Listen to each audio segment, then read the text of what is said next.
dans Chuck Actu, le seul journal où l'on dit la vérité, avec un sourire. Aujourd'hui, des ados poignardent comme dans Game of Thrones. Un réfugié joue à Retourne au bar 2 fois, un aquapark se transforme en zone de guerre et des Parisiens découvrent que les pseudo-supporters sont des voleurs. Allez, on dégaine l'info, sans masque, sans filtre, mais avec un gilet pare-balles. À Roanne, 2 adolescentes se disputent.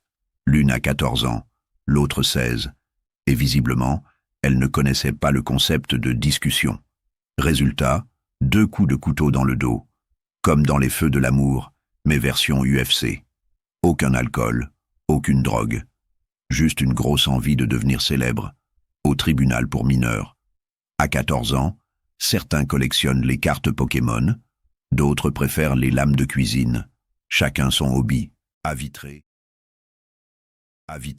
un réfugié algérien décide que la nuit est trop calme. Il poignarde une personne devant un bar. Puis, il revient 1 heure plus tard pour remettre ça, façon rediffusion. « Je suis une victime », dit-il à son procès. Oui, bien sûr, une victime. Du bon sens. 3 ans de prison, dont 1 avec sursis.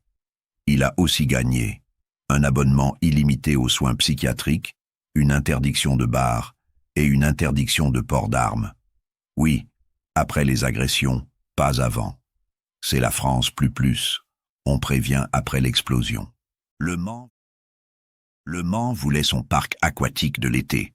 Bilan, bagarre générale, agents de sécu enfermés dans un bungalow et centaines de jeunes en mode Brawl Stars sur les structures gonflables. 160 000 € investis. Pourquoi? Une version live-action de Koh-Lanta, plus, banlieue 13, mais sans assurance. Anthony Wall, le gérant, je voulais faire rêver les familles. Ben là, les familles rêvent surtout d'un parc sans guerre civile à 16h30. Gendarmes appelés, parc démonté. Bravo les gars, vous venez d'inventer le Battle Park TM. Nuit festive après PSG Inter. Les supporters crient, les voleurs agissent. 21 cambriolages et un homejacking version orange mécanique.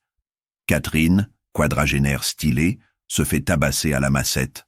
Les voleurs hurlent « On te tue maintenant ou après ?» Le bon vieux dilemme, immédiatement ou dans 5 minutes. Ils repartent avec une Rolex, des bijoux Cartier, 50 000 € de matos. Mais surtout, ils laissent une phobie des escaliers et des alarmes désactivées. Catherine. On va déménager. Son compagnon. On paie des impôts pour être protégé. L'État. Ah bon? Vous pensiez vraiment que ça servait à ça? La France en 2025, c'est des ados qui veulent résoudre les conflits version GTA, des récidivistes qui ont des cartes de fidélité au tribunal, des parcs aquatiques qui ferment plus vite qu'un kebab dans un village bio, et des riches Parisiens qui découvrent que la sécurité, c'est pas une option premium. Alors, on fait quoi? On pleure? On s'exile? Non, on s'informe. Et on rit, parce que c'est le seul moyen de ne pas devenir fou. Allez, abonne-toi et à demain, amigo.